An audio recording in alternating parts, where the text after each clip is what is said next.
When we think about the United Nations, then we think about exactly that. An organization, a political organization bringing the nations together. And that sounds like something commendable. And the question is that all that there is behind it? Do you remember that at the Tower of Babel, God separated the nations?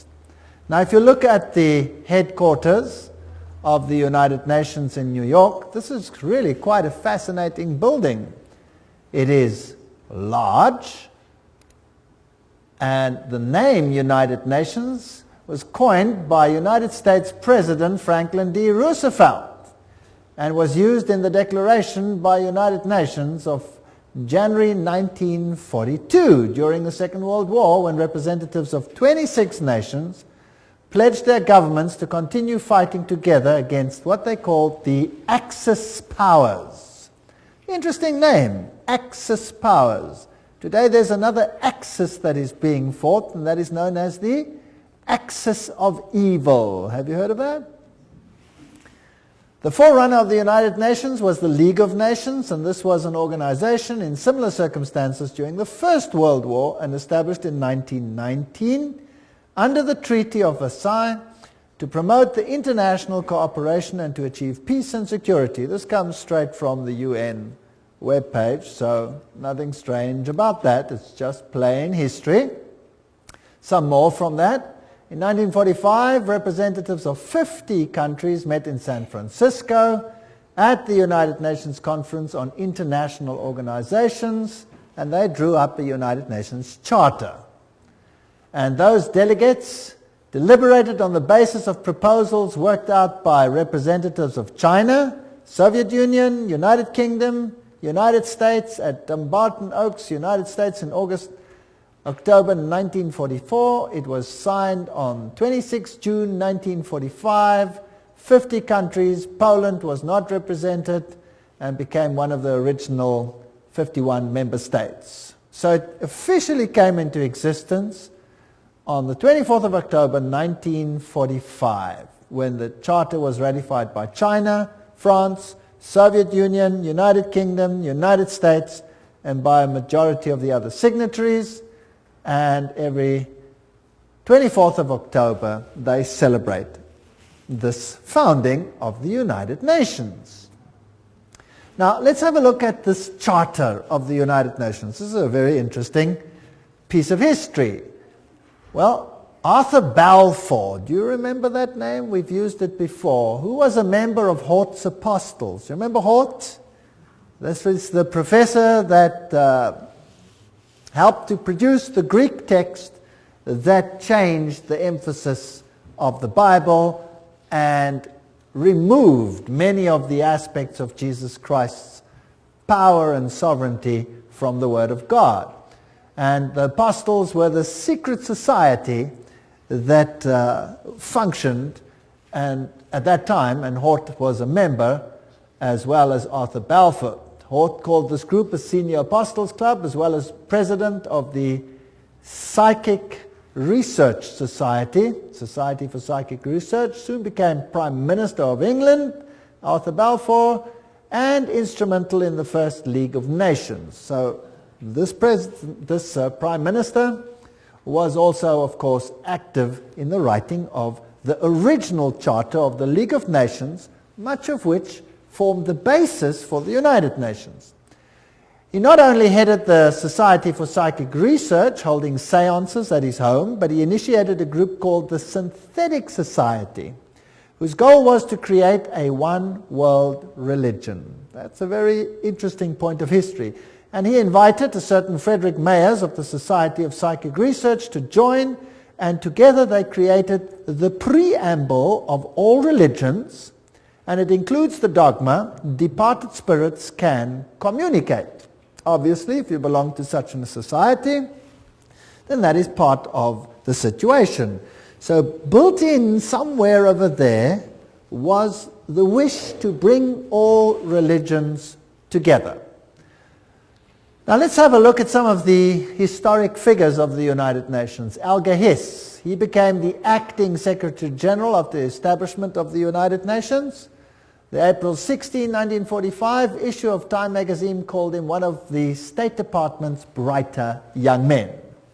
It was Hiss and Joseph E. Johnson who later became Secretary of the Bilderbergers. So here we have all the secret societies again, who wrote much of the United Nations Charter. So very high Freemasons, Bilderbergers, were responsible for this charter. Now we know what they believe. We've already had a lecture on that, and I would refer people back to that lecture. Patterning it after the Constitution of Russia and the Communist Manifesto. This is very interesting. So the Constitution of the USSR is almost identical to the Constitution of the United Nations, for those who did not know that. And there are all the references. Everything that I say is referenced. I'm just reading. So please, nobody get angry with me. Get angry if you want to with whoever set this thing up. I had nothing to do with it. Remember that I also pointed out in previous lectures who the responsible persons were for trying to bring all the nations together in a unitary government, and then behind the scenes another organizations to bring all the religions together. But this was not the primary or public domain. This was more the secret domain. Winston Churchill, he was the one who was also responsible, of course, after the war in setting up this whole organization. The creation of an authoritative world order is the ultimate aim towards which we must strive, and the United Nations formed part of that. Charles de Gaulle, who was also instrumental, nations must unite in a world government or perish. So the big figures involved had this philosophy. Then there is a man, I don't know how to pronounce his name, Trygve Lie. The first official UN Secretary General was a high-ranking member of Norway's Social Democratic Party, which was, by the way, an offshoot of the Third Communist International. And then came a man, Dag Hammarskjöld. And he was the second Secretary General. He was a Swedish socialist. He openly pushed communist policy. And then came U Thant, the third Secretary General, and he was a Marxist. So here you can see how the philosophy in the beginning was programmed. Now, I would like you to understand that this is not a method to go anti-capitalist, because the United States was a signatory of this charter. So why would the United States actually sign something that was so obviously contrary to their own philosophy? Well, if you remember the Hegelian principle, where two opposing viewpoints are set into the world, and neither of them is really the viewpoint you want to achieve. What you really want to achieve is a synthesis between the two. So what you see actually is you see socialists in the overriding capacity of Secretary Generals, although whether they have Marxist leanings or capitalist leanings at that level doesn't make any difference. The method is just to bring about a synthesis, which is the desired government of all of them. So out of this chaos, you eventually get whatever you want. Now, U Thant, he was, of course, one of the earliest Secretary Generals. He said, "World Federalists hold before us the vision of a unified mankind living in peace under a just world order. The heart of the program, a world under law, is realistic and attainable." Just to remind you of what we have said before. And of course, behind the scenes, always you have the papacy. As you can see in all of these lectures, the papacy always very heavily involved. Here is Pope Paul VI with Secretary General U Thant. Now this man was a Marxist. Or let's rather put it this way. Publicly, he pushed a Marxist agenda. But if he was a true insider, then he had neither agenda, and this was just for an appearance sake, as Hegel also said. So it is not surprising that here we have a handshake with another Secretary General, whose name was Waldheim. Now, what was the agenda, or what was the political view of Waldheim? Anybody know? Anybody want to venture a guess? Became public knowledge, and there was a huge outcry as a result. He was a Nazi. Yes. So you can see the Hegelian philosophy coming out here. There you have Marxism, antithesis. There you have Nazism, thesis, in between, synthesis. So it didn't really matter which of the philosophies they espoused, as long as the end result was the same.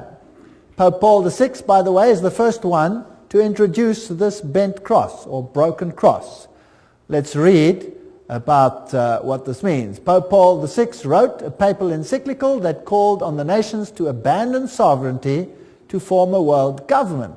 So the Pope himself was behind this and actually called for such a government.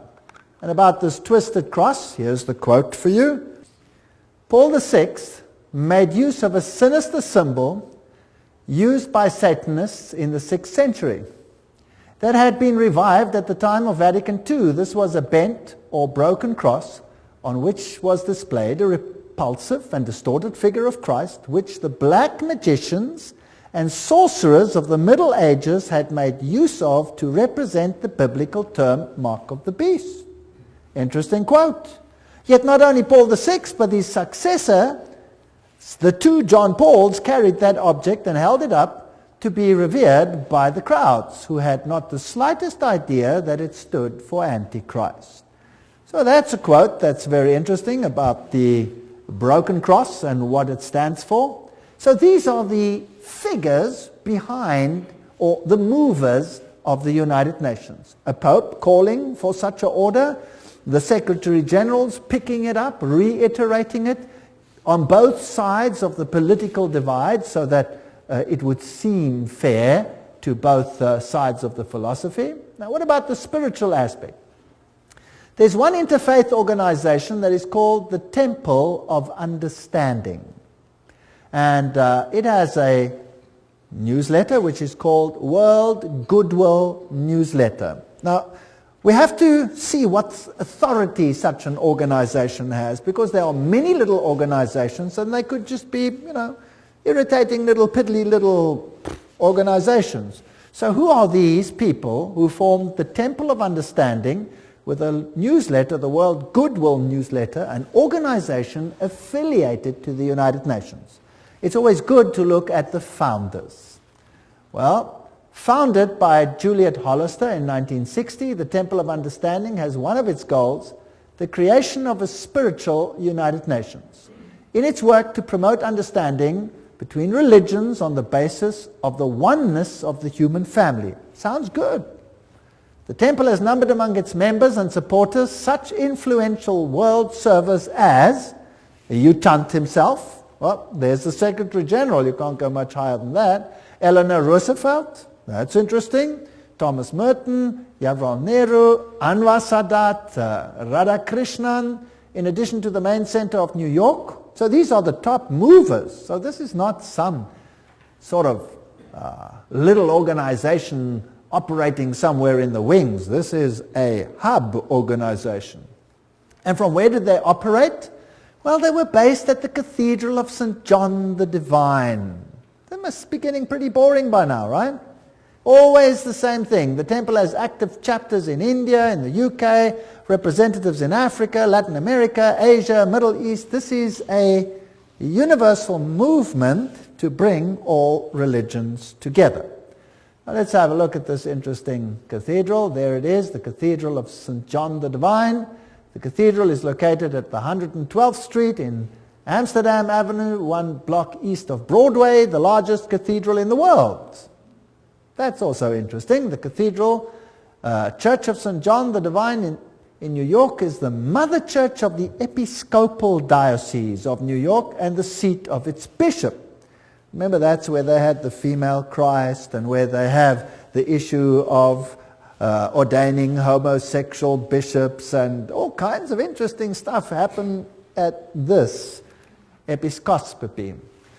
Right, a little bit more history. Jim Garrison, president of the New Age Gorbachev Foundation, which was this foundation that was founded by Gorbachev in New York. He said, we are going to end up with the world government. It's inevitable. There's going to be conflict, coercion, and consensus. That's all part of what will be required as we give birth to the first global civilization. So that's the agenda that they have. Philip Jessup, a CFR member, World Court Justice, pretty high up people, writes, I agree that national sovereignty is the root of all evil. So nations will obviously have to relinquish their sovereignty to this organization without it appearing as if they're doing so. The Humanist Manifesto, 2 states, we deplore the division of mankind on nationalistic grounds. We have reached a turning point in human history where the best option to transcend the limits of national sovereignty and to be moved towards building a world community. That's Humanist Manifesto 1 and 2. These are the official documents. Now this is a very interesting man, Robert Miller. He's the former Assistant Secretary General to the United Nations, but he is today the mover in the spiritual field within the United Nations. He's also called the Prophet of Hope of the United Nations. He wrote, we must move as quickly as possible to a one world government, a one world religion, under a one world leader. That's very, very interesting. So these are the top movers. Now, the philosophy, I'm always interested in what the philosophy is and who's behind it. And again, we pick up the same old names over and over and over again. In the Aquarian Conspiracy by Marilyn Ferguson, a survey of New Agers showed that the leading influence on their spiritual awakening was again Pierre Teilhard de Chardin. Do you remember who he was? Jesuit priest. You see, they have Catholicism, the Jesuits, the top movers in the United Nations. Now, what did Robert Miller, the former Assistant Secretary General, have to say? He wrote, Teilhard de Chardin had always viewed the United Nations as the progressive institutional embodiment of his philosophy. Now, there is a Secretary General saying, or Under Secretary General saying, that the United Nations embodies the philosophy of Teilhard de Chardin. Now, what did Teilhard say? I've mentioned some of his philosophy. We'll look in a little bit more detail again. Teilhard wrote, although the form is not yet discernible, mankind tomorrow will awaken to a pan-organized world. Pan-organized world. Well, okay, what else do you have to say? Teilhard de Chardin influenced his companion, Father de Brevry, who inspired colleagues who started rich process of global and long-term thinking in the United Nations, which affected many nations and people around the world. Robert Miller says, I have myself been deeply influenced by Teilhard. So the Under-Secretary General of the United Nations, who's today entrusted with the spiritual aspects of the United Nations, plus its education program, says he's influenced by Teilhard de Chardin.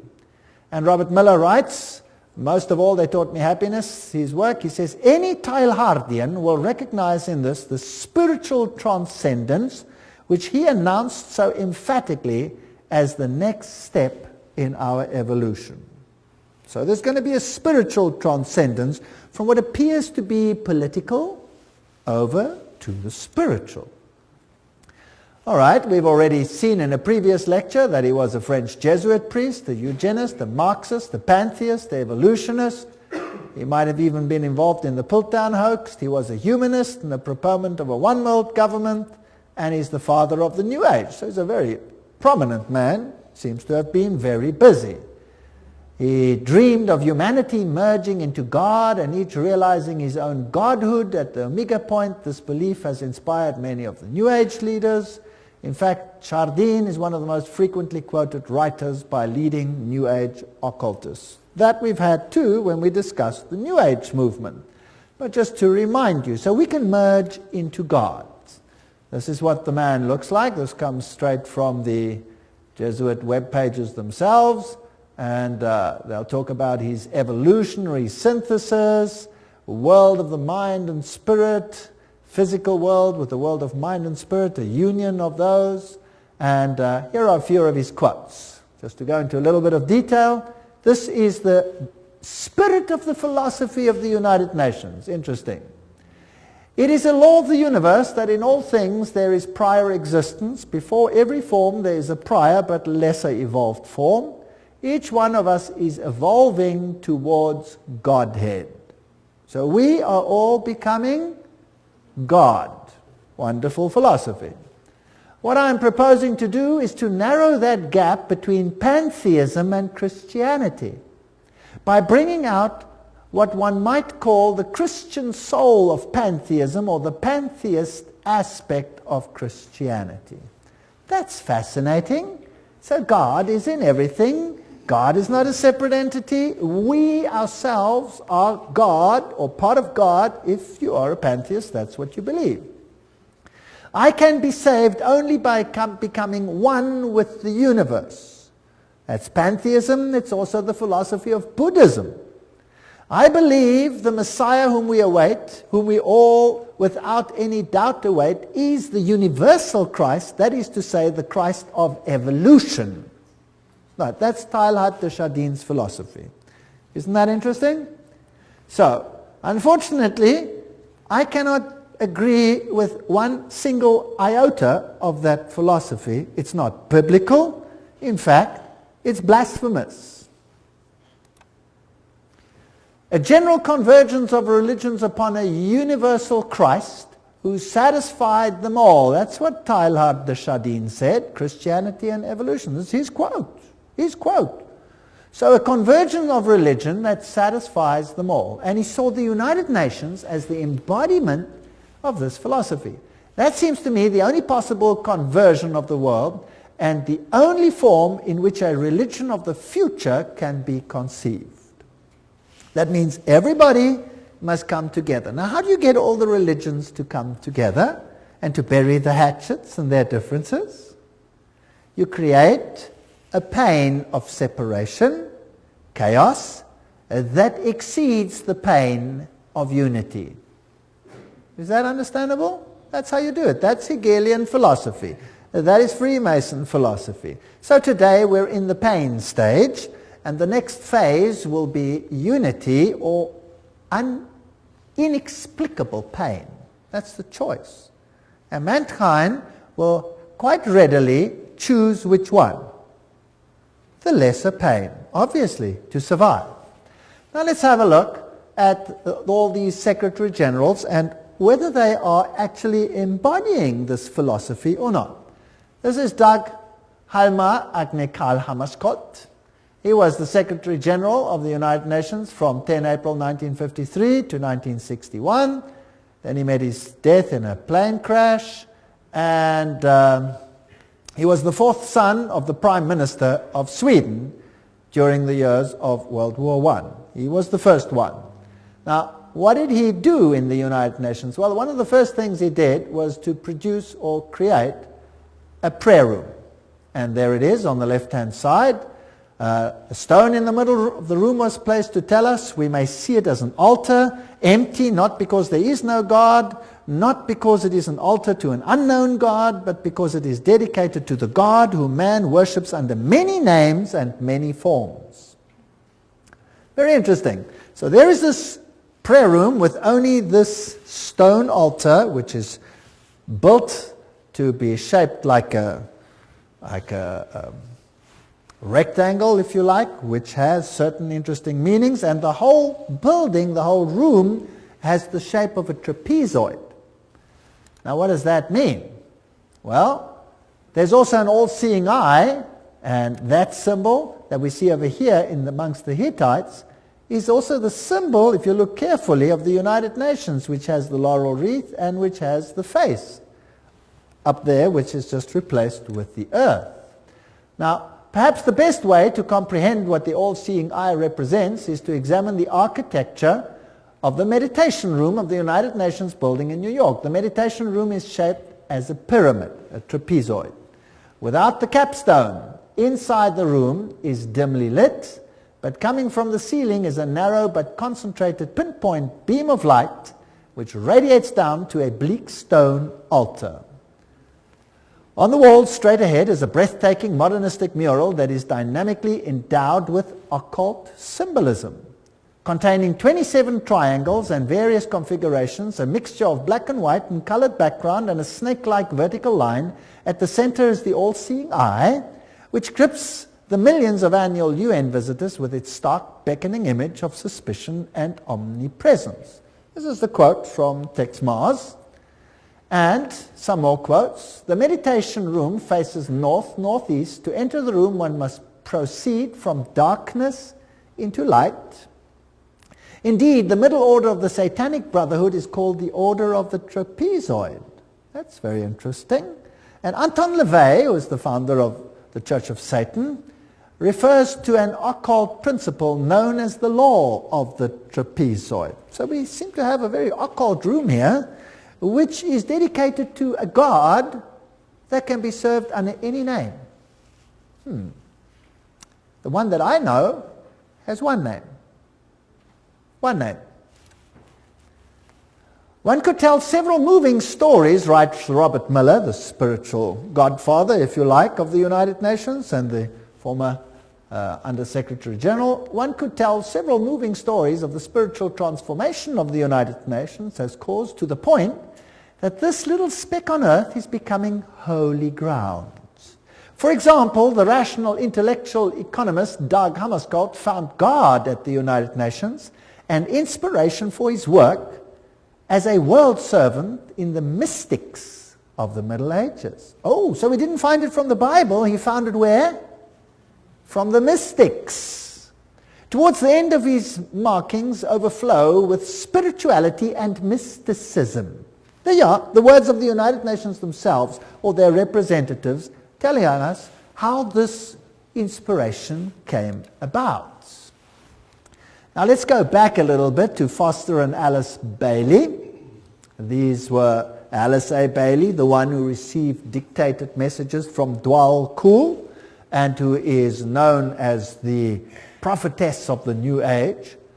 They started a group called World Goodwill, an official non-governmental organization within the United Nations.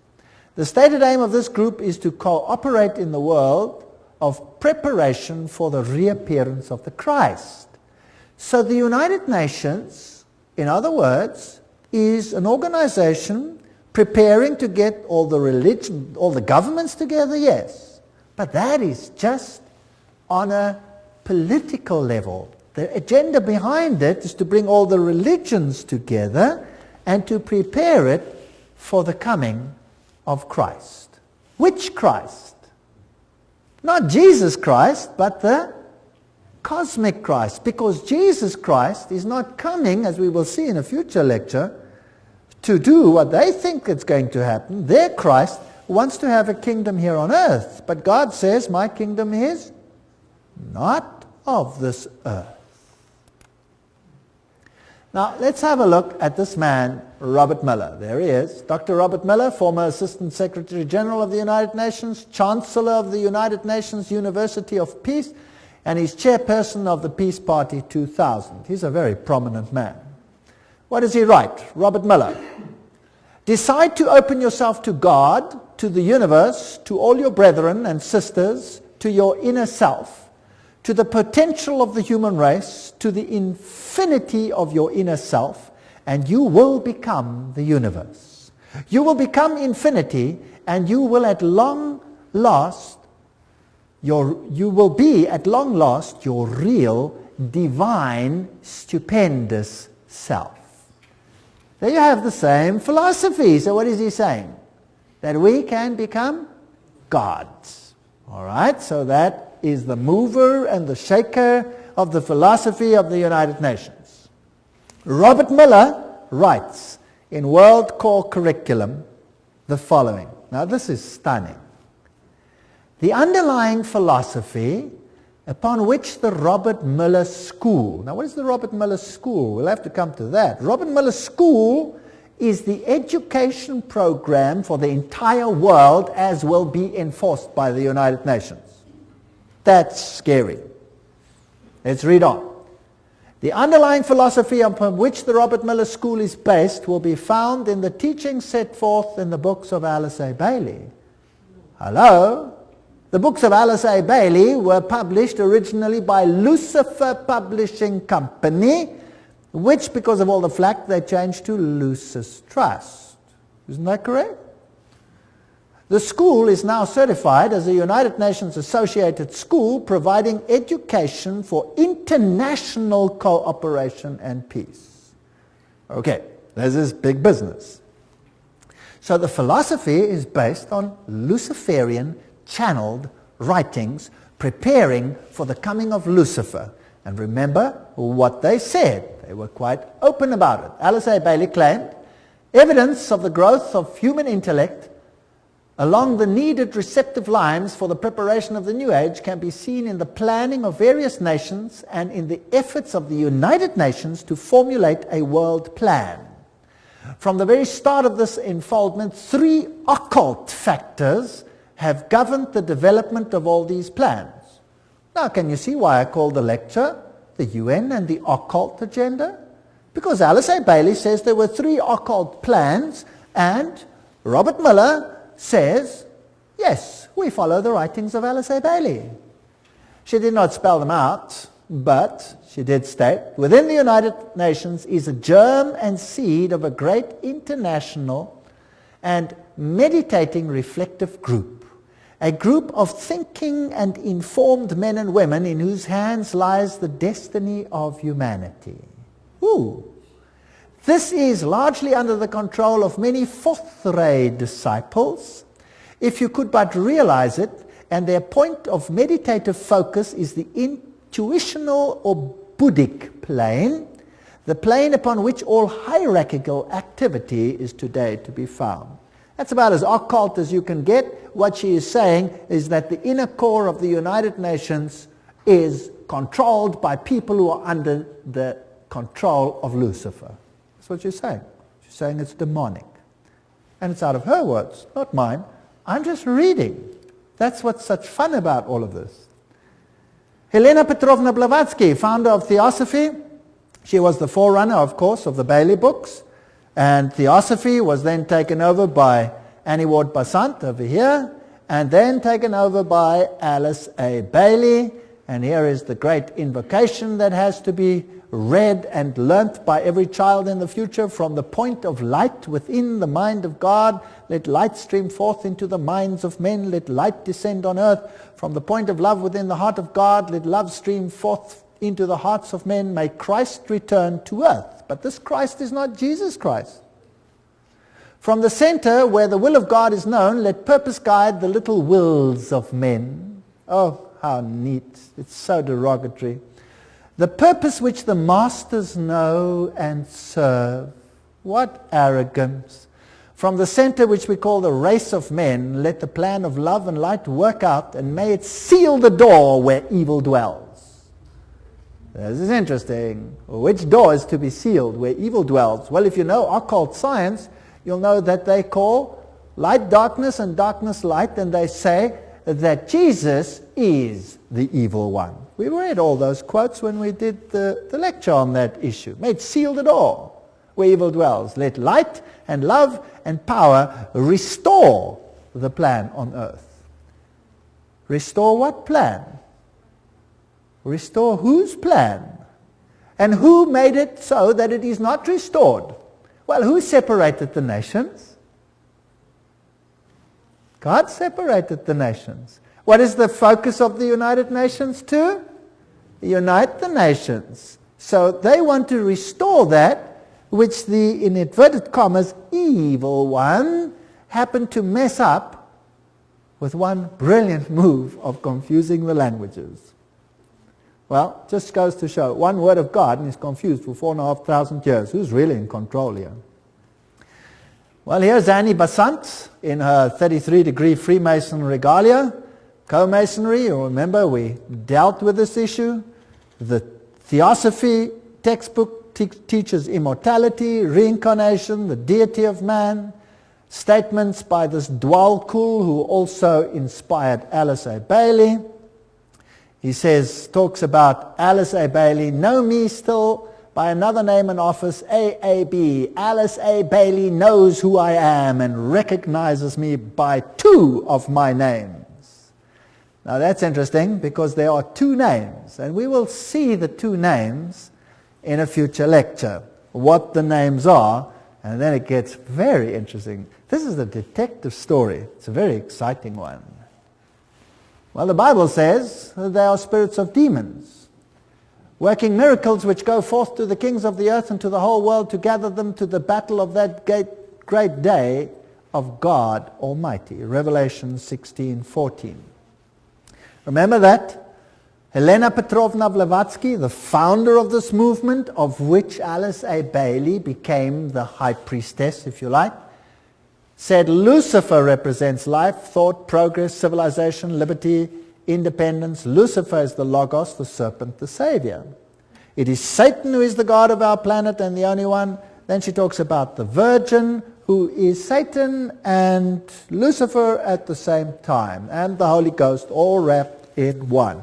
So whether you call him Isis or whether you call him Osiris, doesn't matter. Whether you call him Baal and Ashtoreth, doesn't matter. 2 names. He always comes under 2 names, 2 principles.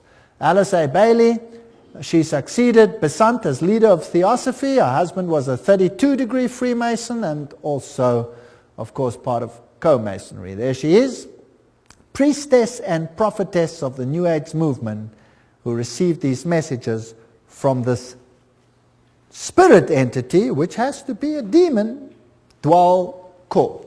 Her writings, as we have said, are one of 2 women to be one of the most prolific writers of modern times. Her main aim, the problems of humanity, getting all humanity together again, and preparing the world for the coming of Christ. And we have read this quote already, I dedicate myself anew to the service of the coming One. One is an acronym in the occult for Lucifer, and will do all I can to prepare men's minds and hearts for that event. I have no other life intention. She writes, the Tibetan, this is now this Dwalkul, has asked me to make clear that when he is speaking of the Christ, he's referring to his official name as head of the hierarchy. The Christ works for all men irrespective of their faith. He does not belong to the Christian world any more than to the Buddhist or Mohammedan or any other faith. There is no need for any man to join the Christian church in order to be affiliated with Christ. So obviously it's not Christianity. The requirements are to love your fellow men, lead a disciplined life, recognize the divinity in all faiths and all beings, and rule your daily life with love. Love, love, love, love, love, until it drips. That's the modern gospel. You're never allowed to warn anyone. You're never allowed to talk about sin. You're never allowed to talk about salvation. You're never allowed to point to Jesus Christ as the only Savior. That's contrary to the law of love. Isn't that sick? If you love someone, don't you warn them of the hazards and the problems ahead? First of all, he will come to a world which is essentially one world, Alice A. Bailey wrote. So it doesn't even have to be a fully united world. The major effect of his appearance will surely be to demonstrate in every land the effect of a spirit of inclusiveness. Now, I want you to ponder this. This is very important. So his main aim will be to develop a spirit of inclusiveness. And inclusiveness which will be channeled or expressed through him. So his spirit will work to bring this about. All who seek right human relations will be gathered automatically to him. So not all who seek Jesus Christ, no, all who seek right human relations. Can you see the emphasis to mankind again? All who seek these will automatically be gathered to him, whether they are in one of the great world religions or not. So we need a spirit of inclusiveness. But let's continue. All who see no true or basic difference between religion and religion, or between man and man, or nation and nation will rally around him. Have you got that? So if I see no difference between Christianity and Buddhism, and I see no difference between Hinduism and Christianity, I will rally around him. If I see no difference between the nations, I will rally around him. Now, those who embody the spirit of exclusiveness and separateness will stand automatically and equally revealed, and all men will know them for what they are. Oh, nice. What does the Bible say on this issue? The Bible says, come out and be separate. The Bible asks for a spirit of separateness. The United Nations, by its very nature, has no option but to ask for a spirit of inclusiveness. But now, what if the high movers behind the scenes are actually occultists and Luciferians? Wouldn't that be kind of scary? Because who would be the head honcho of the team then, behind the scenes? Satan. Satan would be the head honcho. He would be the main guy. Now the trouble is, this difference. Those who say come out and be separate, they're going to be in trouble. Those who say, well, let's be inclusive, they'll be okay. The reply comes with clarity. He will come unfailingly when a measure of peace has been restored. We don't have to have world peace, just a measure of peace. Alice A. Bailey continues, the major required preparation for the coming of the Christ is a world at peace. However, that peace must be based on an educated goodwill, which will lead inevitably to right human relations, and therefore to the establishments on lines of light between nation and nation, religion and religion, group and group, man and man.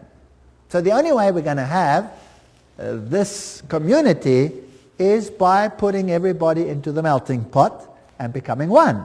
That means giving up your differences. Discover the members of the new group of world service whenever possible and strengthen their hands. Look for them in every nation and expressing many lines of thoughts and points of view. Remember always that in doctrine and dogma and in techniques and methods they may differ widely from you, but in love for their fellow man, that has become the religion of the new world. Not love for God, love for the fellow man. In practical goodwill and in devotion to the establishment of right human relations, they stand with you. They are your equals and can probably teach you much. So forget all about the religious differences. Promote ceaselessly the work of world goodwill so that every nation may have its own group of men and women dedicated to the establishment of right human relationships. The whole power has to shift to man rather than to God. It is on the foundation of this teaching that Christ will raise the superstructure of the brotherhood of man for right human relations on expression of the love of God. And this is all we hear in the sermonizing of the New World. What is important is right human relations. What is important is that we accept one another as we are. And it goes on and on and on and on. But faithfulness to God, biblical principles, no, they have to be given up. Share International says, but the day will dawn when the vision of the United Nations will save the world, and when the reality of the United Nations starts bearing fruit, then the breath of immortality will be a living reality on earth. And there is the spiritual leader of or the present priest, if you like, in the United Nations, the Hindu Sri Chinmoy. He says the United Nations is the way to oneness that leads to the supreme oneness, capitalized. It is like a river flowing towards the source, the ultimate source.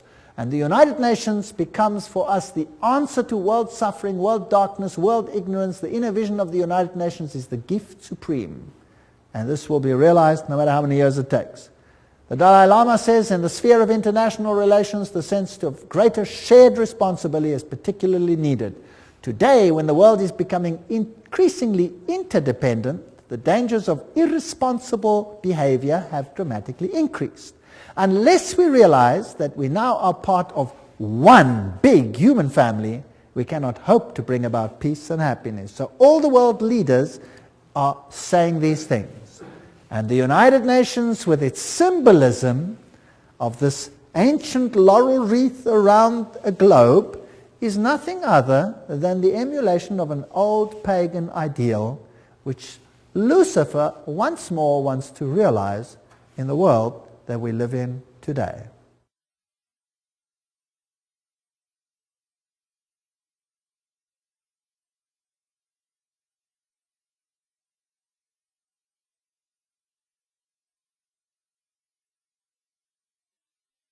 As we have seen, the symbol of the United Nations is very similar to the old Hittite symbol, where you had in the center the face of the sun god, and now you just have a web, if you like, a spider's web, which is the symbol of Lucifer, and the encompassing earth. And of course, the laurel wreath was a symbol of all the ancient deities. So we find all for one, all together now, we are the world, was the 50th celebration of the United Nations. The New Age agenda was to merge God and nature. That's what Teilhard de Chardin, the father of the philosophy of the UN, said. We must become pantheistic, eradicate male-female distinction, world peace, nuclear disarmament, one world government, one world religion. The organizations leading up to this, the United Nations, of course, Council of Foreign Relations, Trilateral Commission, Bilderbergers, Gorbachev Foundation, and the Club of Rome.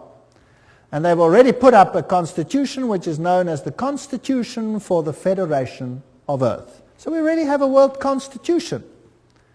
Now, obviously, if you want to bring about a situation like that, you have to influence the education of the world so that the mindset and the thinking of people is changed. So education is a very important point.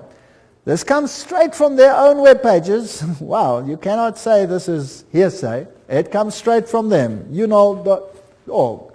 The world will not change and find peace if there is not a new education. Utant, former Secretary General of the United Nations. We need a new education. The old one's no good. The former director of the World Health Organization, Dr. Brock Chisholm, of course that's also a United Nations organization, says, to achieve world government it is necessary to remove from the minds of men their individualism. That's kind of scary, don't you think? Loyalty to family traditions. Oh, that's even worse. National patriotism and religion's dogmas. Now these are the movers of the United Nations. Your individualism must go, you must become a number. Just doing what the state says. This is Marxism. The state is supreme and you are nothing but the catechumen, a goyim, or nothing. And you must give up your individuality. Did you know that Christ created us all free agents? Every single one of us?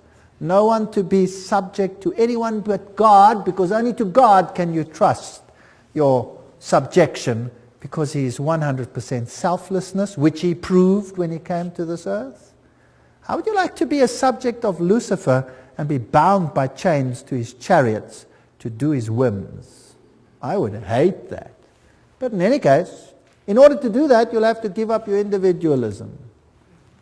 Now let's have a look again at this man, Robert Miller, philosopher, prophet of hope, top-level global statesman, and what a mighty man. He's the Chancellor of the University of Peace, created by the United Nations.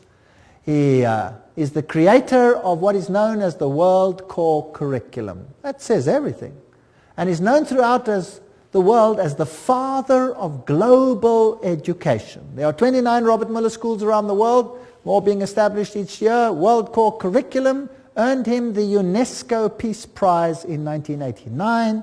He has recently drawn up a framework for world media coverage. What you see on your television is what you're supposed to see, not what you should see. As a public service, as well as a framework for planetary and cosmic consciousness. Wow, so your mindset, your cultural mindset must be changed, your framework for the arts and culture. These are occultists speaking. After all, he said so himself. He says he follows Alice A. Bailey. He's the author of the World Core Curriculum. What does that do? Everything is a quote. steer our children towards global citizenship, earth-centered beliefs, socialist values, the collective mindset, which is becoming a requirement of the 20th century workforce. Your children will have to be modified. We are living in a frightening world. Good. Robert Mueller, what does he write about a world core curriculum? He says a world core curriculum might seem utopian today, but by the end of the year 2000, have we passed that? Yes. It will be down-to-earth daily reality in, what does it say there? All the schools of the world.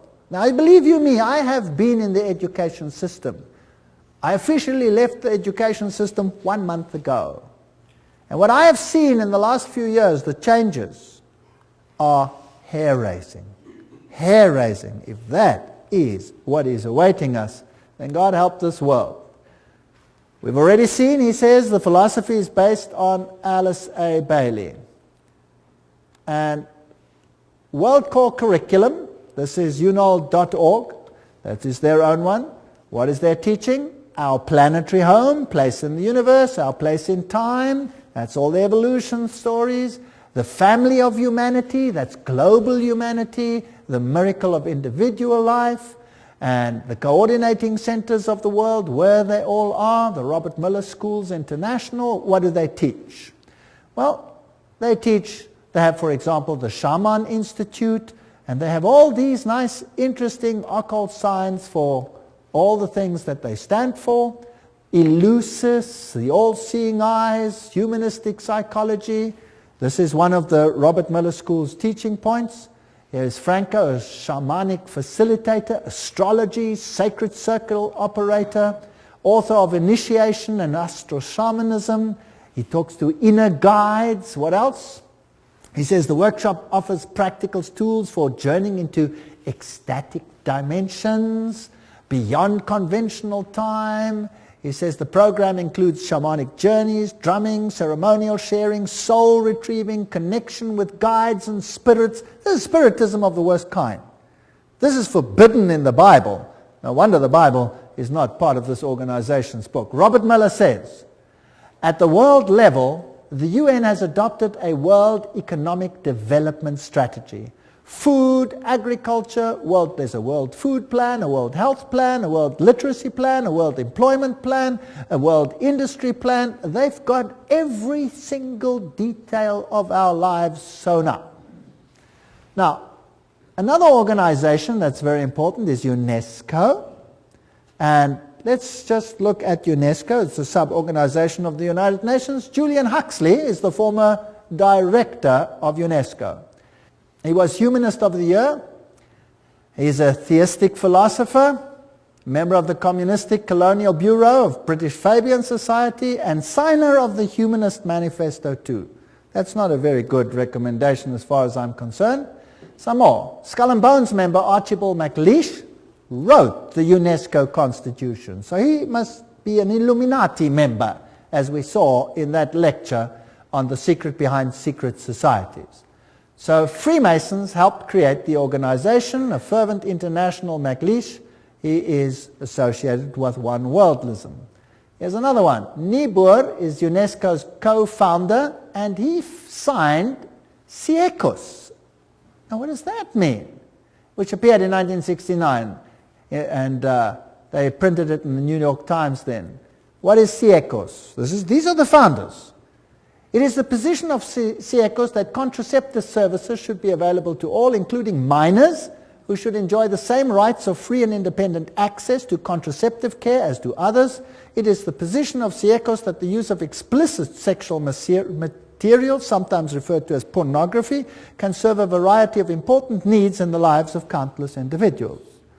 These are nice people up there in the United Nations. No wonder now it is forced curriculum at even junior schools to have explicit sexual details explained, all in the names of preventing sexual diseases, with the most strange and lewd acts which have to be performed. In fact, our universities are granting honorary doctorates to those who are the most perverse on the stage. Yes. Huxley, who was the initial chairman, in its educational program can stress the ultimate need for world political unity, familiarize all people with the implications of transfer of full sovereignty, and etc., etc. So these people are all birds of a feather.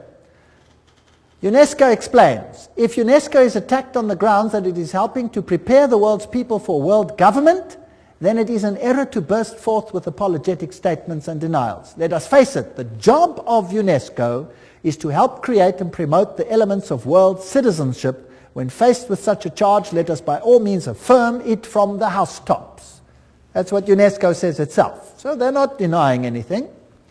Under Huxley's guidance, they prepared a guidebook for teachers. Now, I would like the parents to take a note. Everybody with little children, or have children with little children, take note. What is the United Nations Guidebook for Teachers? It says, reminds them that the destruction of a child's love of country and patriotism is the first step in educating that child for world citizenship. Now let's have a look at what the guidebook contains. Volume 5, page, on the opening page. In the classroom with children under 13 years of age, before the child enters school, his mind has already been profoundly marked, often injuriously by earlier influences, first gained, however dimly, in the home. Oh, that's interesting. So this must be changed. Who is putting these thoughts into the minds of children then? The parents. That must be changed. So UNESCO's aim is to change the mindset of your children, to turn it against any values that the parents might instill in the mind of that child. Isn't that breaking the fifth commandment, yes or no? Honor your father and your mother that you may have a long life. Isn't this breaking the fifth commandment? I think it is. On page 8, the teacher is told, the kindergarten or infant school has a significant part to play in the child's education. Not only can it correct many of the errors of home training, but can also prepare the child for membership at about age 7 in a group of his own age and habits, the first of many such social identifications that he must achieve on his way to membership in a world society. Aha, the kindergarten. So now, the governments of the world are saying, you must send your kids to school earlier. Did you know that? That the governments are beginning to say that? And England now passed a rule when? This year. This very year. Guess when kids go to school from this year onwards in England? Age 3. Yes, age 3. You have to send them to preschool. That's nice, and the mothers love it because they don't have to take care of the kids. But who's controlling the mindset of the kids? And who's behind it? Occultists. Page 58 of the guidebook to teachers says, as we have pointed out, it is frequently the family that infects the child with extreme nationalism. The school should therefore use the means described earlier to combat family attitudes. Now, nationalism is not their ultimate game. What is their real game? Religion. Religion. Volume 5, page 11. In our view, history and geography should be taught at this age at a universal history and geography. The study of history raises problems of value which are better postponed until the pupil is freed from nationalist prejudice, which is present surrounds the teaching of history. So the whole mindset of the child must be changed in the teaching program, and this is UNESCO's aim. Not a very, well, noble aim, I don't think, because the authority of religion and parents, especially Christian religion, will be undermined. Now another organization comes in, this is called the Finhorn organization, and they promote ecological health and prosperity. Have you heard much about ecology in the world today? Yes. Now again, we have to find the links. You always have to do some detective work. Because Francis, this is Francis of Assisi, connected with nature, Pope John Paul II named him the patron saint of ecology. Now, St. Francis was the roommate of Ignatius Loyola, the Jesuit founder, just for interest's sake. It is on St. Francis Day that thousands of people flock to St. John the Divine, oh, how boring, Cathedral for the blessing of the beasts. Also, occultist Robert Miller, that's now the Under-Secretary General of the United Nations, former one, informs us that Francis has been declared patron saint of the United Nations. The Pope does it, United Nations follows. Who's really in control? The Pope. And there he is. If you want to, you can pray to him. If you don't want to, you can ignore it. The UN Secretary General U Thant formed the organization Planetary Citizens with New Age activist Donald Keyes. Now we're getting the links. There's the top man of the United Nations with Donald Keyes. Planetary Citizen is now a global government organization within the UN specifically devoted to preparing people for the coming of a new culture. Now let's go on with Donald Keyes. He's together with U Thant. Donald Keyes has been actively involved in Finhorn. Have you got the link? United Nations, Secretary General U Thant, Donald Keyes, Finhorn. In Scotland and writes regularly for its magazine One Earth. Keyes wrote, "The New Age groups are focusing on entering a new stage, a world-related stage. They are becoming mature enough to begin to shoulder some of the load of humanity's burdens. The spread of New Age values as unifying yeast in the human loaf may be the critical ingredient for successful emergence from the 1980s onwards." Now let's see what Finhorn is all about. Here we go. Their logo is the flame of Lucifer. They use occult symbols. They use the lotus flower. They talk about divinely ordinary, divinely human. So what are they saying? We're God, and God spoke to me. Now who's that God that speaks to them? Well, let's ask their spokesman. This is David Spangler. There's one of his books, Parent as Mystic, Mystic as Parent. So this is what your education is going to do to your kids. Do you know that? David Spangler, co-director, spokesperson for Finhorn community in northern Scotland. That's what he looks like today. Let's see what he says. He writes in the Reflections of Christ, "The true light of Lucifer cannot be seen through sorrow, through darkness, through the rejection. The true light of this great being can only be recognized when one's own eyes can see with the light of the Christ, the light of the inner sun. Lucifer works within each one of us to bring us to wholeness. And as we move into the new age, which is the age of man's wholeness," they love that word, wholeness, "each of us in some way is brought to the point which are termed Luciferic initiation. The particular doorway through which the individual must pass if he is to come fully into the presence of his light and wholeness. Lucifer comes to give us the final gift of wholeness." So who are these people actually worshipping? Lucifer, directly. Lucifer prepares man in all ways for the experience of Christhood. Oh, we become Christ. And Christ prepares man for the experience of God. But the light that reveals to us the presence of the Christ, the light that reveals to us the path of Christ, comes from Lucifer. He is the light giver. He is aptly named the morning star because it is his light that heralds for man the dawn of a greater consciousness. David Spangler. There he says it, straight out. David Spangler writes, "We can take all the scriptures and all the teachings and all the tablets and all the laws and all the marshmallows and have a jolly good bonfire and marshmallow roast because that is all they are worth." Okay. I don't think they like the Bible very much or the law of God. These are the movers and shakers of the United Nations. They're waiting for a new economic order. Well, I'm not going to go into those details. We affirm that the economy of all nations is a seamless web. They want to join it together, and a new international economic order. That's World Goodwill Commentary, all there by itself. "We, the members of the United Nations, solemnly proclaim our united determination to work urgently for the establishment of a new economic international order. The whole world is going to be controlled at every single level by these people. A complete change in the world's financial and economic order is imperative." Benjamin Cream, spokesman for Maitreya. So, UN General Assembly says new international economic order. And so we have all these strange happenings. Buckminster Fuller says, "Don't give me any other job. Just let me be head of the World Food Authority and I'll have the whole world at my feet tomorrow." They're going to use food to create enough tension to make everyone accept this. Benjamin Cream also wrote, "The industrialists, economists, administrators of great experience and achievement who with a hierarchy," that's a bunch of demons by the way, have worked out plans and blueprints which will solve the redistribution problems of the world when the political will is there to implement them.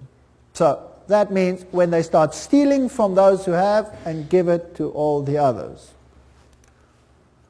Maitreya himself, this New Age Christ. The UN is the major hope of the world. In its interrelationships we can see democracy writ large, the symbol for the expression of God's will that men call goodwill. With the advent of the Christ, this goodwill will bring all men and all nations into correct relationships and create the necessary circumstances for the expression of that synthesis which will be the outstanding keynote of the coming civilization. In this vast enterprise, the UN will play a major role.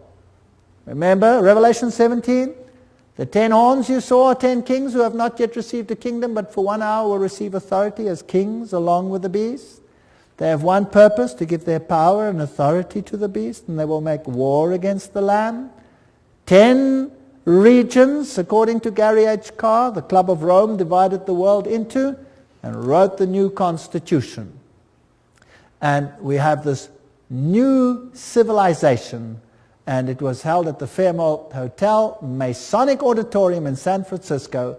Conference document says, we are experiencing the birth of a first global civilization, a historic, timely global initiative. 1995. And there it was. And they were ready for it.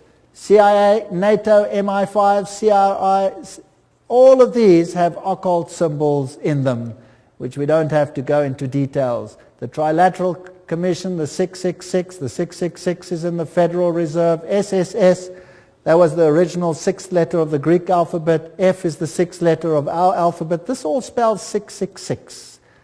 Now, what about these world religions? Now, this is the crux of the matter. And if we can concentrate on this issue tonight, this will be the hub of what is going to happen. Was it not inevitable that the UN would sooner or later also acquire a spiritual dimension? That's what Robert Miller says, the big man behind world education, world media, University of Peace, all of these things. Robert Miller writes, there's a famous poster which shows Christ knocking at the tall United Nations building, wanting to enter it. I often visualize in my mind another even more accurate painting, that of the United Nations, which would be the body of Christ. Interesting. Doesn't Christ say, my kingdom is not of this world? So this is another kingdom, and this Christ is definitely not Jesus Christ.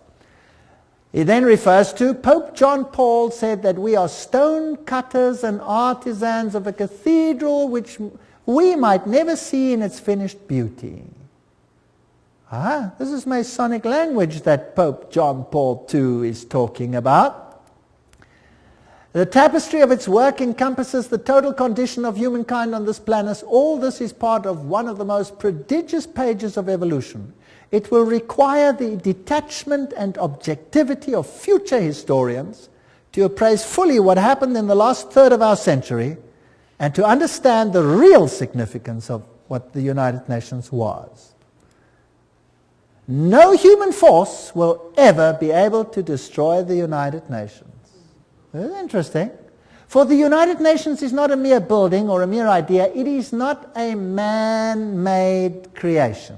This is Robert Miller speaking, former Under-Secretary General of the United Nations. If it wasn't man-made, then who made it? Who made it if man didn't make it? Well, they told us who the leader is in so many words. Who is he? Lucifer. Okay. The United Nations is the vision light of the absolute supreme Masonic signal language, which is slowly, steadily, and unerringly illuminating, you know the buzzwords by now, the ignorance, the night of our human life. The divine success and supreme progress of the United Nations is bound to become a reality. At his choice hour, the absolute supreme will ring his own victory bell here on earth through the loving and serving heart of the United Nations. Wow, this is a bomber.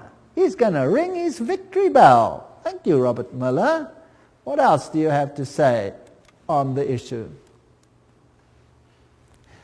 Decide to open yourself to the potential of the human race, to the infinity of your inner self, and you will become the universe at long last, your real divine self. That really puts it all in the picture. I'm more and more drawn to some of the very simple but extremely important teachings of the Christ and of all the great prophets and visionaries. I'm increasingly convinced that what they foresaw is the beginning to become a reality on the planet, and that humanity is transcending or metamorphosing itself into what those great dreamers and visionaries and prophets envisioned. We're changing. We're going to undergo a change. The world's major religions in the end all want the same thing. Do they? Even though they were born in different places, different circumstances, what the world needs today is a convergence of the different religions in the search and definition of the cosmic and divine laws which ought to regulate the behavior on this planet.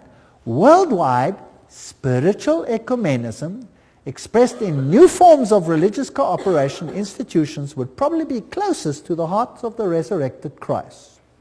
Thank you. Very interesting. Peace will be impossible, Robert Miller speaking, without the taming of fundamentalism. Through a united religions that professes faithfulness only to the global spirituality and the health of the planet. So fundamentalism has to be tamed. Let's start with Islam. Where do you think they will end? Certainly with Christianity. The New World religion must be based on those truths which have stood the test of the ages. They are steadily taking shape in human thinking, and for them the United Nations fights. My great personal dream, writes Robert Miller, is to get a tremendous alliance between all the major religions and the United Nations. Well, this is fascinating stuff. There will not be any dissociation between the universal church and the sacred lodge of all true Masons and the inner circle of the esoteric society. That said Alice A. Bailey. Robert Miller says that's their philosophy. So there you have it. Freemasonry, Luciferianism. This is the kingdom on earth. June 1995, an Interfaith Summit conference was held in San Francisco for the purpose of uniting the world's religions into a global organization, the United Religions Organizations, called UR. It will be an international, interreligious organization modeled after and affiliated with the United Nations, according to its literature, so it's Howard Dispatch Ministry. The URO launched its written charter in June 1997. The institution should be fully in place by June 2000, globally operational by June 2005. How far is that off? Oh, that's just around the corner. I get excited. Cooperating closely with the UN and its organizations to complement the UN's political, diplomatic, etc. The Interfaith Conference, Anglican Bishop William E. Swing issued the challenge for a new global civilization. He said, "We stand on the threshold of a new world order that may be defined either by an increasing polarization that fuels a spiral of escalating conflict and violence, or by growing global cooperation that calls the human race to work across national, ethnic and religious boundaries to serve a larger global good." See where we're heading? Robert Miller, and this is very exciting, Dispatch magazine. "Do not worry if not all religions will join the United Religions Organization. Many nations did not join the UN at the beginning, but later regretted it and made every effort to join. It was the same with the European community. It will be the case with the world's religions, because whoever stays out or aloof will sooner or later regret it." Wow. Now, that's fascinating. Where are we going? Sooner or later regret it. This man over here is Joseph Reed. He's the Under-Secretary General of the United Nations currently. And here he's speaking at a huge convention of Seventh-day Adventists. And he's going to tell them exactly who is going to be in control. Let's listen to him. I make this appeal because the United Nations is also your organization, our world organization, your United Nations. Delegates, please remember, the United Nations is the only machinery we have for collective cooperation among all nations. It is the only worldwide institution for furthering development. The United Nations is the only universal mechanism for protecting human rights. The United Nations is the only shared framework for strengthening international law. Delegates, the United Nations is not one of the luxuries of international life. The work of the United Nations is of vital importance for the betterment of life on our planet. That's very fascinating. The United Nations is also your organization. It is the only body for this, that, and the other. Now that's not the speech he wrote. He read it for Kofi Annan, the Secretary General of the United Nations.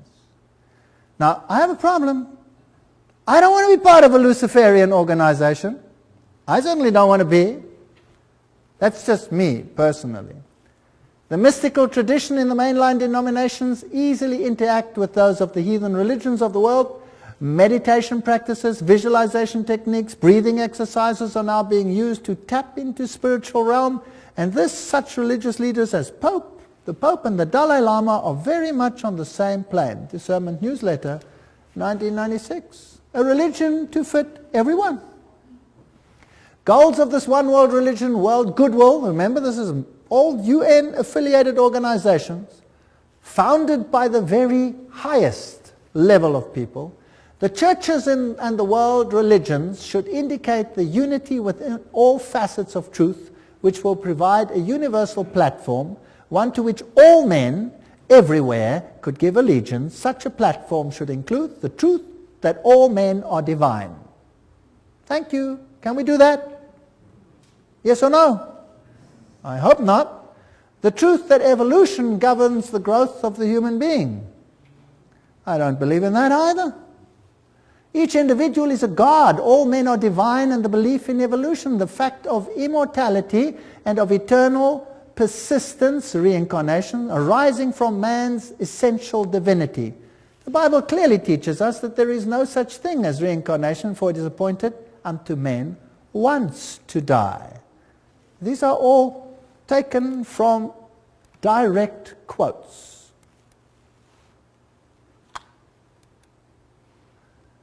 Preparation by men and women of goodwill is needed to introduce new values, new standards, and new attitudes, prepare for a coming world teacher, requirements of a new world order, and a reorganization of social structure. I want nothing to do with that.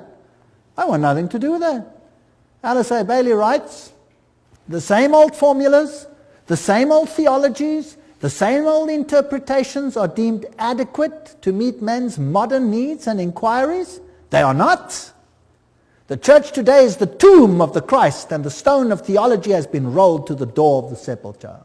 Oh, Jesus and his theology, goodbye. Goodbye. She writes, the day is dawning when all the religions will be regarded as emanating from one great spiritual source. All will be seen as unitedly providing one root out of which the universal world religion will inevitably emerge. Then there will be neither Christian nor heathen, neither Jew nor Gentile, but simply one great body of believers gathered out of all the current religions. That sounds nice. But whose religion will it be? They will accept the same truths not as theological concepts, but as essential to spiritual living. They will stand together on the same platform of brotherhood and of human relations. They will recognize Divine sonship will seek unitedly to cooperate with the divine plans. Such a world religion is no idle dream, but something which is definitely forming today. World Goodwill Letter, 1993, quoting it. These are United Nations organizations. So obviously, the world is going to move towards this unified platform, and there will be some who propagate a spirit of separateness. Is that correct? Can we see that emerging? And then there will be conflict. And Robert Miller says that those who do not want to go along with this will sooner or later come to regret it. So obviously we're heading for a clash. Thus the expressed aims and efforts of the United Nations will be eventually brought to function, and a new church of God gathered out of all the religions and spiritual groups. Wow. A new church of God. I don't want to be part of that new church of God. I find it nauseating. Miller also said, we must hope also that the Pope will come before the year 2000 to the United Nations, speak for all the religions and spiritualities on this planet, and give the world the religious view of how the third millennium should be a spiritual millennium, a millennium which will see the integration and harmony of humanity. Who must be the spokesman for this new world religion? The Pope. The plan is coming together. Revelation is unfolding. This is exactly what the Bible speaks about what will happen. Instead of becoming dejected and miserable, then lift up your heads and start smiling, because we're going home. This is exciting. The world's major religions must speed up dramatically their ecumenical movement and recognize the unity of their objectives and diversity of their cults.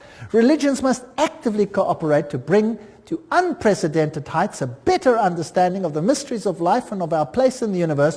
My religion, right or wrong, and my nation, right or wrong, must be abandoned forever in the planetary age. You're not allowed to say Jesus is the only way. It must be abandoned forever. I'm sorry, I will not abandon it. I refuse. And then we had this wonderful meeting. The Pope actually did appear before the United Nations. And then they came together in this massive rehearsal at the United Nations, where they formed this new ecumenical initiative funded by Ted Turner. And the whole world is gathering into one new religious pot under the United Nations. And I saw one of the heads, as it were, wounded to death, and his deadly wound was healed, and all the world wandered after the beast. Revelation 13:3. Joshua 24:15. And if it seems evil unto you to serve the Lord, choose you this day whom you will serve, whether the gods which your forefathers served that were on the other side of the flood, or the gods of the Amorites in whose land you dwell. But as for me and my house, we will serve the Lord. That's the decisions we have to make. Those are the issues before us.